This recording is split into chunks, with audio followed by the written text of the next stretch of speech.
an original story narrated exclusively for Love Written in Silence. Lady Cordelia, Harrogate, stands alone in the entrance hall of Ashbourne Manor, her gloved hands folded tightly at her waist. As morning light filters cold and gray through the tall windows, the butler, Mr. Finch, watches her with an expression she cannot quite read, something between concern and curiosity, before he speaks the words that will unravel everything she thought she understood about safety and distance. "The Duke is in love, ma'am," he says quietly, and the statement hangs in the air like smoke. When she asks how he could possibly know such a thing, his answer is simple, devastating in its intimacy. "He asked me your favorite flower." Cordelia feels her breath catch, feels the weight of observation settle over her, like a cloak she cannot remove, and she knows with sudden clarity that even the smallest gesture can become a scandal when the world is watching. The carriage had arrived at Ashbourne Manor in the pale hours of early spring, when the light was still hesitant, and the air carried the sharp promise of rain. Lady Cordelia, Harrogate, had watched the estate emerge through the mist, gray stone rising from manicured lawns, windows like dark eyes reflecting nothing back. She had been invited as a cultural advisor, a role that granted her dignity without dependence, and she had accepted because she needed the work, and because the Duke of Ashbourne was known to be a man of restraint and moral seriousness. There would be no complications. There would be no expectations beyond the professional. She had been assured of this by his secretary, in a letter written with such formality that it might have been carved in marble. The entrance hall was vast and cold. Her footsteps echoed on the polished floor as Mr. Finch, the butler, led her through corridors lined with portraits of men and women whose faces held the same austere dignity as the house itself. Everything about Ashbourne Manor spoke of control. The arrangements of flowers were precise. The furniture gleamed without ostentation. Even the air seemed measured, as though the house itself had learned to breathe quietly. Cordelia had been shown to her rooms, a suite overlooking the east garden, furnished with understated elegance, and told that the Duke would receive her in the library after she had rested. She did not rest. She stood at the window and watched the gardeners move like shadows across the lawn, their movements deliberate and unhurried. She thought about her father, about the house they had lost, about the careful architecture of her life. Since then, she had learned to protect herself by refusing dependency. She had learned to keep her distance from men who might mistake professional courtesy for something warmer. It was Mr. Finch who came to fetch her an hour later. He was a man of perhaps 60, with silver hair and a face that revealed nothing. He moved through the corridors with the quiet authority of someone who had served the estate for decades, who knew its rhythms and its secrets. Cordelia followed him in silence, her hands folded at her waist, her posture erect. She had dressed carefully, a gown of deep blue, elegant but not extravagant, her hair arranged simply. She wanted to convey competence. She wanted to be seen as a professional, not as a woman in need of rescue. They passed through the grand salon, where the light fell in long pale shafts across the marble floor. The room was empty, but arranged as though expecting guests. Candelabras polished to a high shine, chairs positioned with geometric precision. Cordelia felt the weight of the house around her, the sense of being observed, even in the absence of observers. It was a house where nothing went unnoticed. Mr. Finch paused near the doorway to the east wing. He turned to her, and for the first time, his expression shifted. Something flickered behind the professional mask, something almost like concern. He cleared his throat softly. "Forgive me, ma'am," he said. "It is not my place to speak of such matters, but I feel I must." Cordelia felt a prick of unease. "What is it, Mr. Finch?" He glanced toward the corridor, as though checking for listeners, then met her gaze again. His voice was low, careful. "The Duke is in love, ma'am." The words hung between them, absurd and impossible. Cordelia stared at him, uncertain whether she had misheard. "I beg your pardon." "The Duke," Mr. Finch repeated, his tone steady. "He is in love." Cordelia felt heat rise to her cheeks. She forced herself to remain composed. "Mr. Finch, I do not understand why you would tell me this. I have only just arrived. I have not even met the Duke." "I know, ma'am." He hesitated, then continued. "But I thought you should be aware. The household has noticed. There is talk." Cordelia's unease deepened into something closer to alarm. Talk. About whom? Mr. Finch did not look away. About you, ma'am. She felt the floor shift beneath her, though she knew it had not moved. That is absurd. I have done nothing. I have said nothing. I know, he said again, and there was something almost apologetic in his voice. But he asked me your favorite flower. Cordelia stared at him. The statement was so simple, so mundane, and yet it carried a weight she could not ignore. He asked you what? Your favorite flower, Mr. Finch said quietly. 3 days ago, when he learned you were coming, he asked me to find out what it was. Cordelia felt her breath catch. She did not know what to say. The gesture seemed innocent, a small kindness, perhaps, a thoughtful detail to make a guest feel welcome. But in a world where reputation was currency, even curiosity could become scandal. She thought of the whispers that must already be circulating among the servants, the speculations that would spread like fire through the household and beyond. She thought of the careful distance she had maintained for years, the walls she had built to protect herself from exactly this kind of scrutiny. Why are you telling me this? She asked, and her voice was sharper than she intended. Mr. Finch's expression softened. Because I have served this family for 40 years, ma'am, and I have never seen the Duke behave this way. He is not a man given to impulse. He is not a man who asks about flowers. He paused. I thought you should know what you are walking into. Cordelia swallowed. She wanted to thank him, but the words would not come. Instead, she nodded once, a small sharp movement, and turned away. Mr. Finch did not follow. She heard his footsteps recede down the corridor, leaving her alone in the pale light of the salon. She stood there for a long moment, her hands clenched at her sides. She thought about leaving. She thought about sending word that she was unwell, that she could not fulfill the position, that she must return to London immediately. But she knew she could not afford to leave. She needed the income. She needed the respectability this position offered. And more than that, she was furious that a question about flowers could threaten everything she had worked to build. Furious that she was once again at the mercy of forces beyond her control. She took a breath and straightened her shoulders. She would meet the Duke. She would be polite and professional. She would give no one any reason to believe the whispers held truth, and she would keep her distance, no matter what gestures he made, no matter how innocent they seemed. But as she moved toward the library, she could not shake the image of a man asking about flowers, a man who, by all accounts, never asked about anything that did not serve a clear and rational purpose. And she wondered, with a twist of something she refused to name, what it meant that he had asked about hers. The library was a room of shadows and old leather, lined floor to ceiling with books whose spines bore the patina of age and careful handling. A fire burned low in the grate, casting a warm amber light that did little to soften the room's austere beauty. Rowan Ashbourne stood near the window, his back to the door, his hands clasped loosely behind him. He was tall, his posture erect but not rigid, his dark coat tailored with the kind of precision that spoke of wealth worn lightly. When he turned at the sound of her entrance, Cordelia saw a face that was neither young nor old. Perhaps 35, perhaps older, marked by a quiet seriousness that seemed to go deeper than expression. Lady Harrogate, he said, and his voice was low and even. Thank you for coming. She curtsied, the gesture automatic. Your Grace. He gestured toward a pair of chairs arranged near the fire. Please, sit. She did, though she kept her spine straight and her hands folded in her lap. He took the chair opposite, and for a moment, they simply looked at each other. Cordelia felt the weight of his gaze, not intrusive, not presumptuous, but steady and searching, as though he were trying to understand something he could not quite name. I hope your journey was not too arduous, he said. It was quite comfortable. Thank you. And your rooms? Are they satisfactory? Very much so.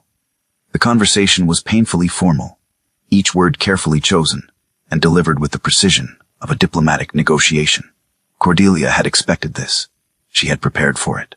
What she had not prepared for was the silence that followed, a silence that was not awkward or uncomfortable, but simply present, as though he were content to sit without filling the space with empty pleasantries. He leaned back slightly in his chair, his gaze still on her.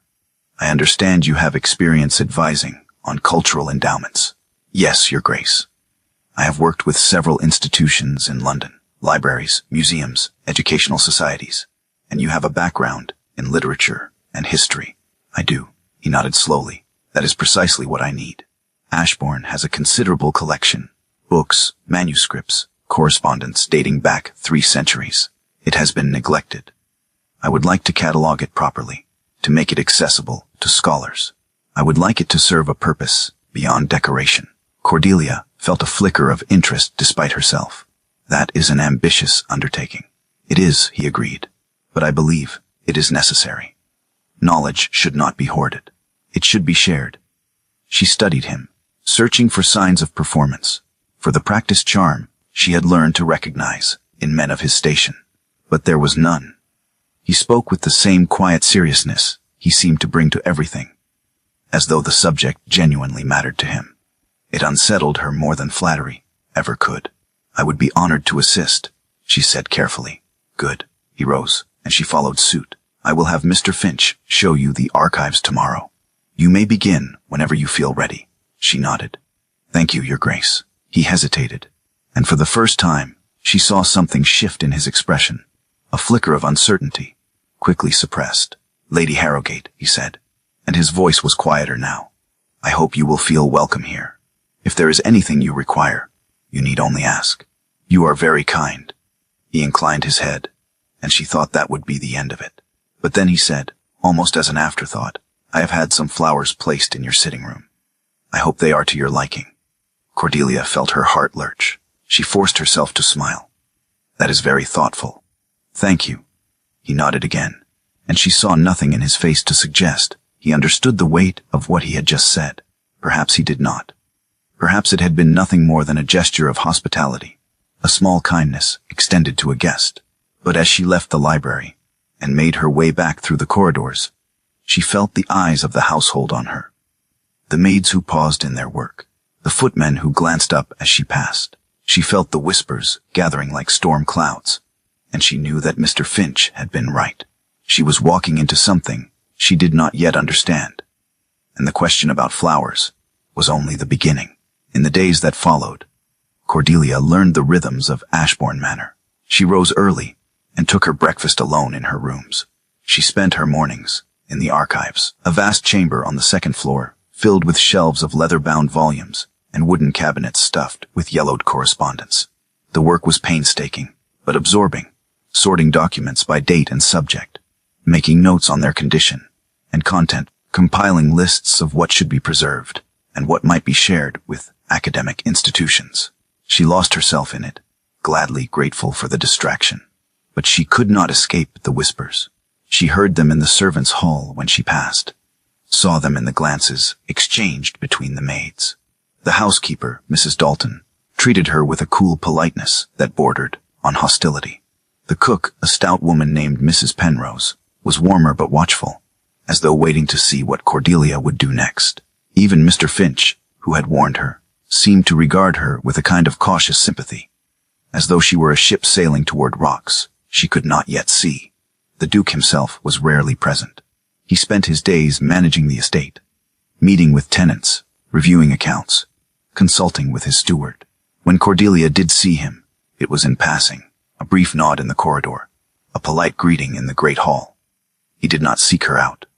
He did not linger, and yet she felt his presence everywhere, as though the house itself were an extension of him, ordered and restrained, and quietly watchful. It was on the 4th day that she began to notice something unusual.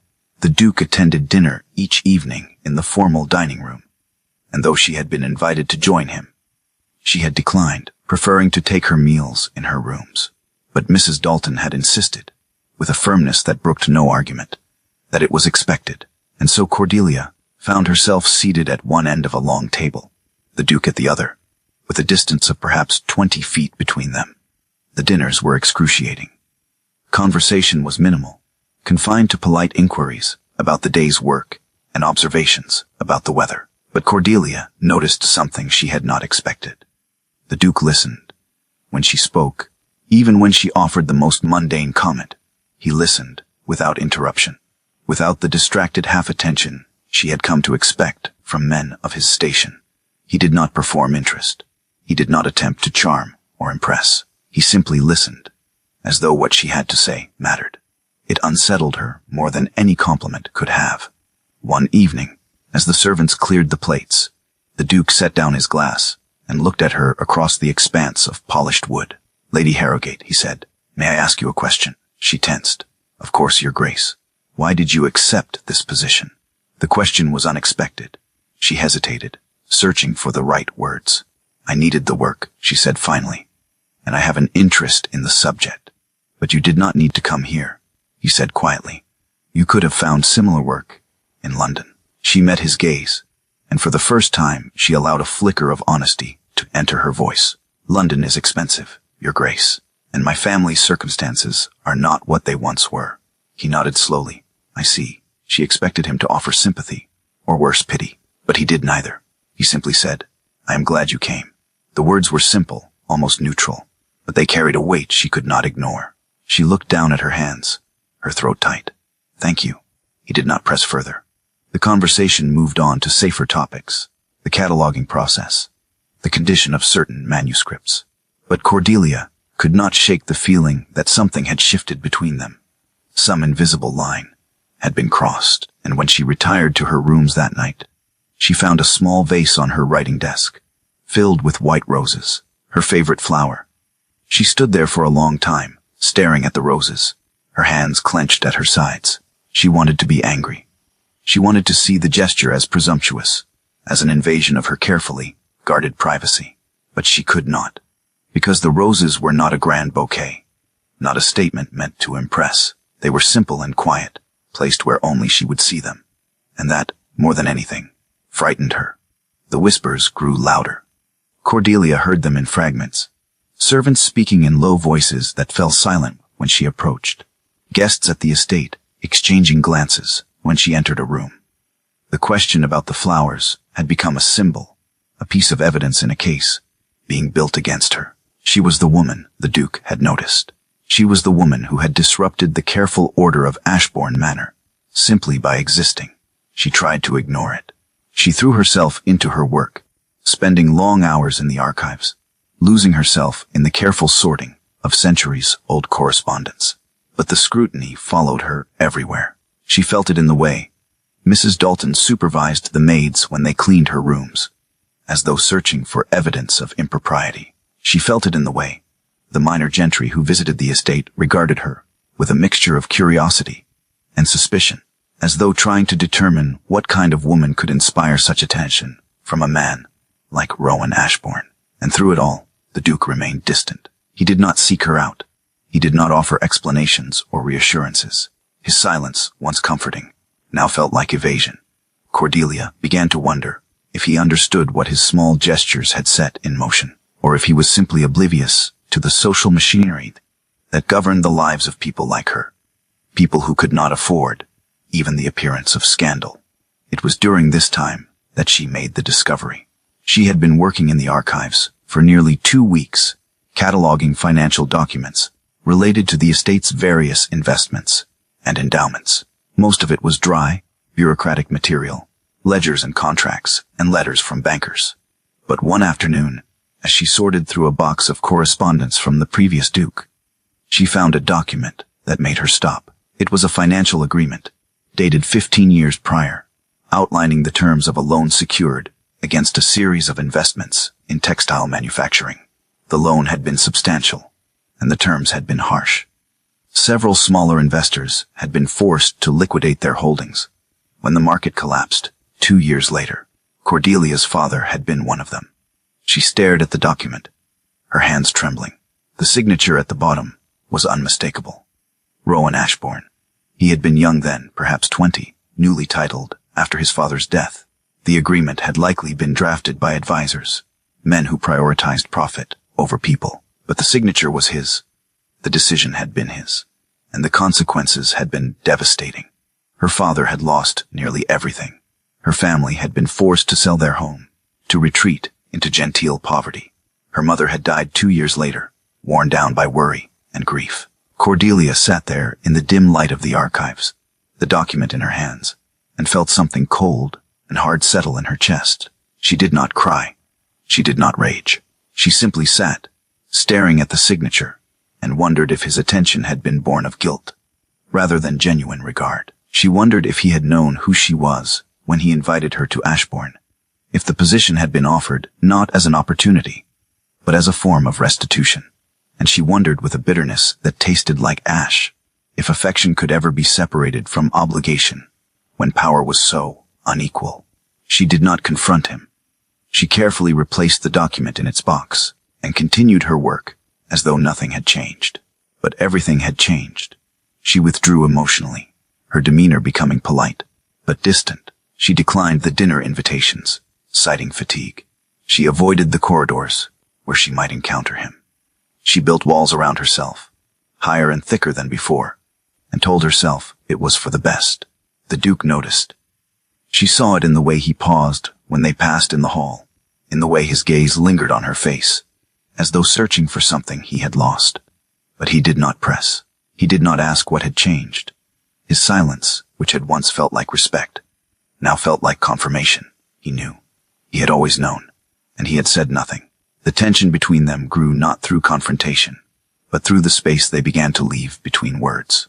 And Cordelia, alone in her rooms at night, stared at the white roses on her desk, and wondered if love could ever be anything more than a transaction between the powerful and the powerless. The council meeting was held in the Great Hall. A formal gathering convened to address a dispute involving tenant rights on the estate. Cordelia attended as an observer, seated near the back of the room, where she could watch without being noticed. The hall was filled with men, the Duke's steward, his solicitor, representatives from the tenant farms, members of the local gentry who held minor stakes in the estate's affairs. The air was thick with tension, voices rising and falling in heated debate. The dispute centered on a decision made years earlier, during the previous Duke's tenure. Several tenant families had been displaced to make way for expanded grain production, their cottages razed and their land absorbed into the estate's larger holdings. They had been compensated, but the terms had been minimal, and many of the families had struggled to establish themselves elsewhere. Now 15 years later, their descendants were demanding restitution, not just financial, but a formal acknowledgement of the harm that had been done. The steward, a thin man with a sharp face, argued that the decision had been economically necessary. The estate had been in debt. The expansion had saved it from ruin. To revisit the matter now would set a dangerous precedent, opening the door to endless claims and grievances. The tenant's representative, a broad-shouldered man named Thomas Garrett, spoke with quiet fury. "You speak of precedent, sir, as though our lives were a matter of legal theory. My grandfather lost his home. My father grew up in a workhouse. We are not asking for charity. We are asking for justice." The room erupted in argument. Voices overlapped, accusations flew, and the steward's face grew red with frustration. Cordelia watched it all from her corner, her hands folded tightly in her lap. She thought of the document she had found, of the signature at the bottom, and felt a bitter satisfaction. This was the reality of power. This was what men like Rowan Ashbourne did, whether they intended harm or not. They made decisions that destroyed lives, and then they moved on, insulated by wealth and position from the consequences. And then the Duke spoke. He had been silent throughout the debate, seated at the head of the long table, his expression unreadable. Now he raised one hand, and the room fell quiet. He did not raise his voice. He did not need to. His presence commanded attention in a way that had nothing to do with volume. "Gentlemen," he said quietly, "I have listened to your arguments. I have reviewed the records, and I have come to a conclusion." The steward leaned forward, his expression hopeful. The tenant's representative tensed, bracing for disappointment. The Duke looked at Thomas Garrett. "The order to displace your families was mine." A murmur ran through the room. Cordelia felt her breath catch. "I was 20 years old," the Duke continued, his voice steady. "I had inherited an estate in debt, and a title I did not fully understand. I relied on advisors who told me the expansion was necessary. I believed them. I signed the order without questioning its human cost." He paused. "I was wrong." The silence that followed was absolute. Cordelia stared at him, her heart pounding. She had expected him to defend the decision, to cite economic necessity, or the advice of his steward. She had expected him to distance himself from responsibility, to blame the previous Duke, or the circumstances of the time. But he did none of those things. He simply stood there, his gaze steady, and took full accountability. "I cannot undo what was done," he said, "but I can acknowledge it. And I can offer restitution." He looked at his solicitor. "Draft an agreement. Fair compensation for the families displaced, and a formal apology to be entered into the estate's records." The solicitor nodded, his expression carefully neutral. The steward opened his mouth as though to protest, then closed it again. Thomas Garrett stared at the Duke, his face a mixture of shock and something that might have been respect. The Duke inclined his head. "Gentlemen, thank you for your time." The meeting ended. The men filed out, their voices low and subdued. Cordelia remained in her seat, unable to move. She watched the Duke as he spoke quietly with his solicitor, his expression calm and composed. She thought of the document in the archives, of the signature she had stared at with such bitterness. She thought of the walls she had built around herself, the distance she had maintained, and for the first time, she allowed herself to see past the title, past the power, to the man beneath. He was not perfect. He had made mistakes, terrible ones, that had caused real harm, but he did not hide from them. He did not justify or excuse. He simply took responsibility, and in doing so, revealed something she had not expected to find: integrity, humility. The burden of a man who knew he had caused harm and did not know how to undo it. She rose slowly and left the hall. She did not speak to him. She could not yet. But as she walked back to her rooms, she felt something shift inside her. A crack in the walls she had built, a tentative opening toward understanding, and she wondered, for the first time, if she had been wrong about him. If the question about the flowers had not been guilt or obligation, but something simpler and more frightening: genuine regard. Days passed. Cordelia continued her work in the archives, but her focus had shifted.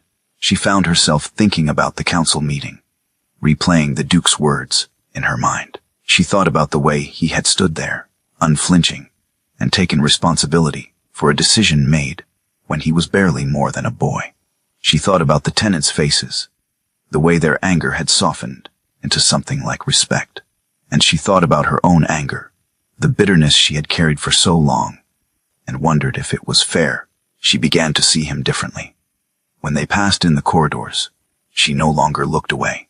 When they sat across from each other at dinner, she had begun attending again, though she could not have said why. She listened to him speak about the estate, about his plans to improve conditions for the tenants, about his belief that wealth carried obligations as well as privileges. She heard the sincerity in his voice, the quiet determination, and realized that he was not a man who spoke for effect. He meant what he said, and he was kind, not in grand gestures, but in small, almost invisible ways. He noticed when she looked tired and suggested she take a day to rest. He asked thoughtful questions about her work, not to make conversation, but because he genuinely wanted to understand. He never pressed her for more than she was willing to give, never intruded on her carefully guarded privacy, and yet his presence was there, steady and patient, like a hand extended in the dark. Cordelia began to soften. She did not mean to. She had told herself she would maintain her distance, that she would finish her work and leave Ashbourne without complications, but she could not help it. Something in her responded to his quiet steadiness, to the way he treated her, not as a woman in need of rescue, but as an equal. She found herself looking forward to their dinners, to the conversations that ranged from history to philosophy to the small details of daily life. She found herself watching him when he was not looking, noting the way his hands moved when he spoke, the way his expression softened when he was listening, and she found herself afraid, because she knew what it meant to care for someone, to allow them past her defenses. She knew the vulnerability it required, the risk of being hurt, and she did not know if she was strong enough to take that risk again.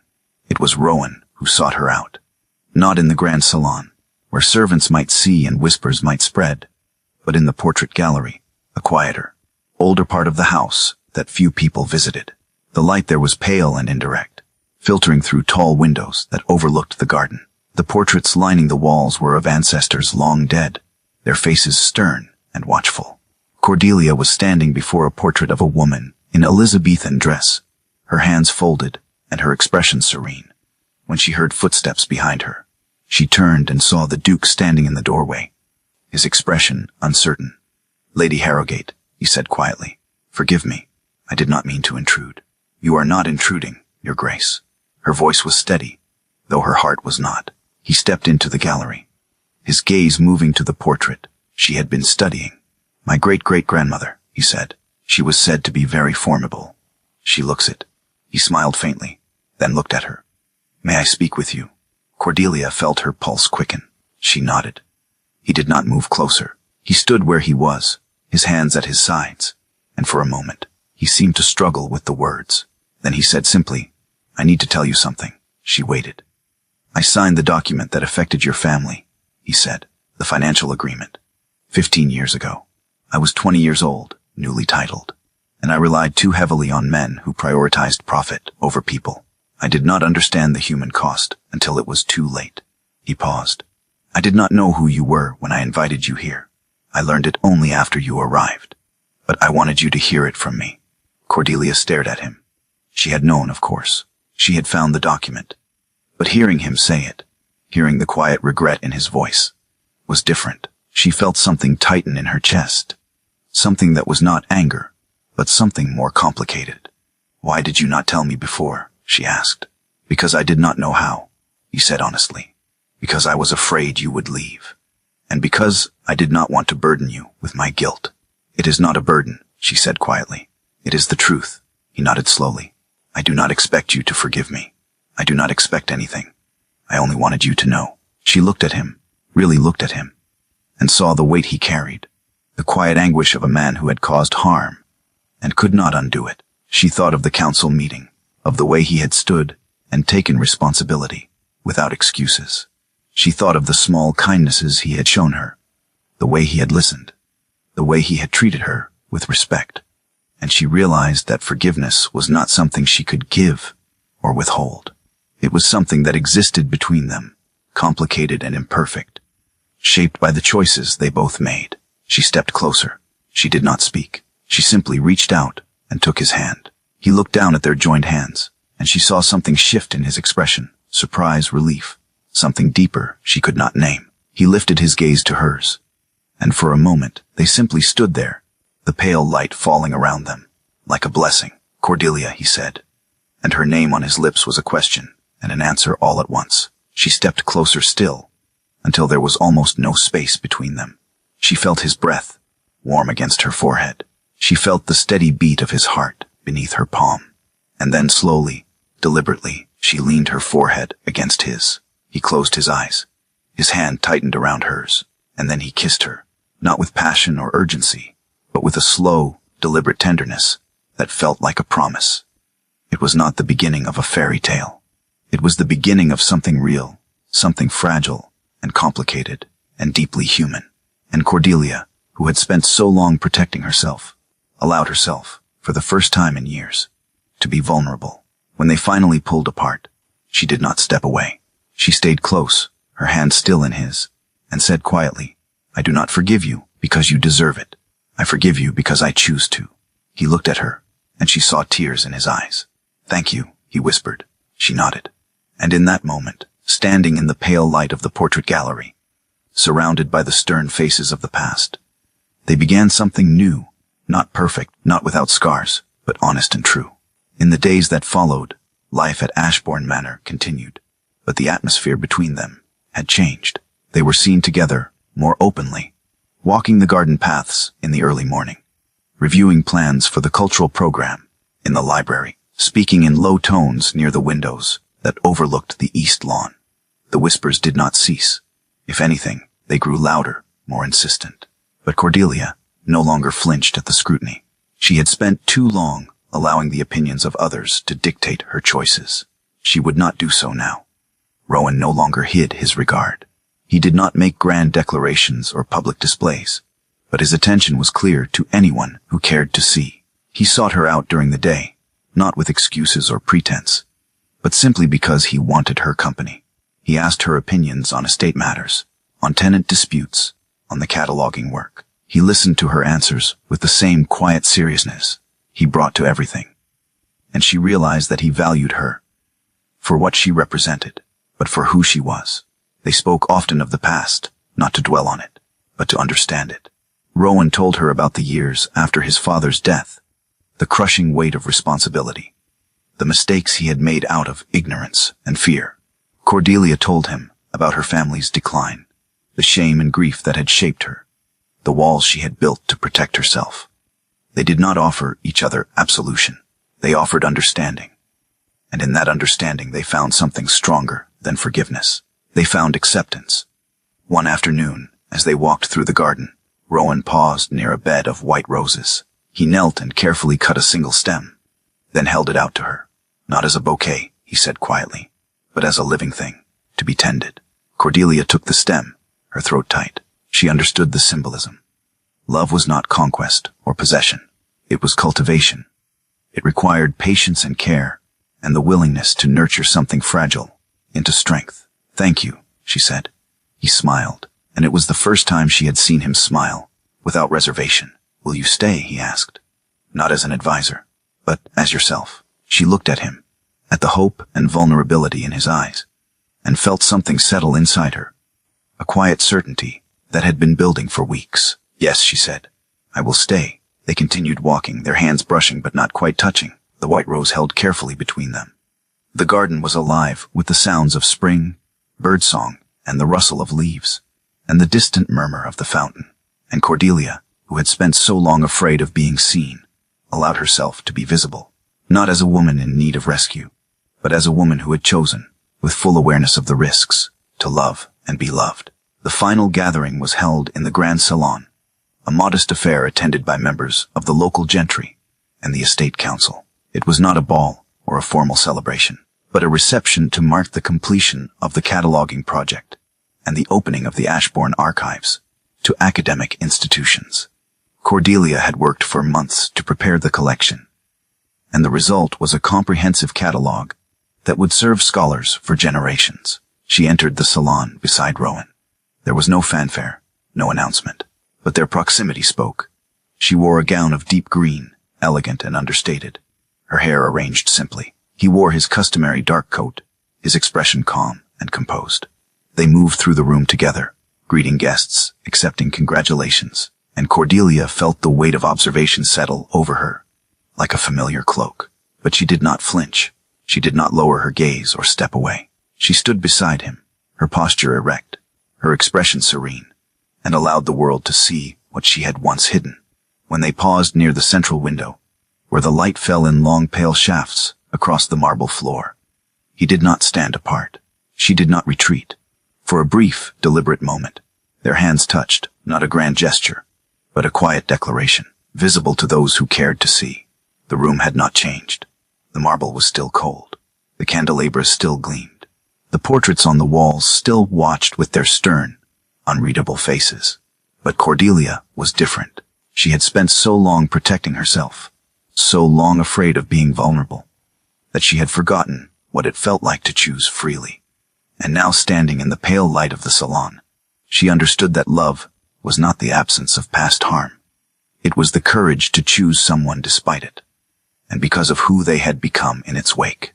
Near the far wall, in a simple glass vase, rested a sprig of white roses, not as apology, not as ornament, but as memory of the question that had begun it all, of the small gesture that had unraveled her defenses and revealed the man beneath the title. Rowan leaned close, his voice low enough that only she could hear. "Are you all right?" She looked at him, at the concern in his eyes, and felt a surge of affection so strong it took her breath away. "Yes," she said. "I am." He smiled, and it was a smile that held no reservations, no doubts. "Good." They stood there together, hands lightly touching, and Cordelia thought about the journey that had brought them here, the whispers and the scrutiny, the discovery of the document, and the bitterness it had sparked, the council meeting, and the moment of accountability that had changed everything, the confession in the portrait gallery, and the kiss that had followed. And she realized that none of it had been simple. None of it had been easy, but all of it had been necessary. Love, she understood now, was not a dream. It was not a rescue or a fairy tale. It was the quiet courage to forgive, to remember, and to begin again. It was the willingness to be vulnerable, to take risks, to choose freely despite the weight of the past. And it was the grace to see someone not as they had been, but as they had become. As the evening wore on, guests began to depart. The salon emptied slowly, voices fading into the night. Rowan and Cordelia remained near the window, watching the last of the carriages roll away down the long drive. The house was quiet now, the candles burning low, the fire in the grate reduced to embers. "Will you walk with me?" Rowan asked. She nodded. They left the salon and moved through the corridors, past the library and the portrait gallery, out into the garden where the night air was cool and fragrant with the scent of roses. The moon was high, casting silver light across the lawn. They walked in silence, their footsteps soft on the gravel path, and Cordelia felt a peace she had not known in years. When they reached the rose bed, Rowan paused. He looked at her, his expression serious. "I do not know what the future holds," he said quietly. "I do not know if I can undo the harm I have caused, but I know that I want to try, with you." Cordelia felt tears prick her eyes. She reached out and took his hand, her fingers lacing through his. "Then we will try together," she said. He pulled her close, and she rested her head against his chest, listening to the steady beat of his heart. Above them, the stars wheeled in their ancient patterns, indifferent and eternal. But here, in the garden, in the quiet embrace of a man who had learned to take responsibility for his mistakes, Cordelia felt something she had thought lost forever: hope.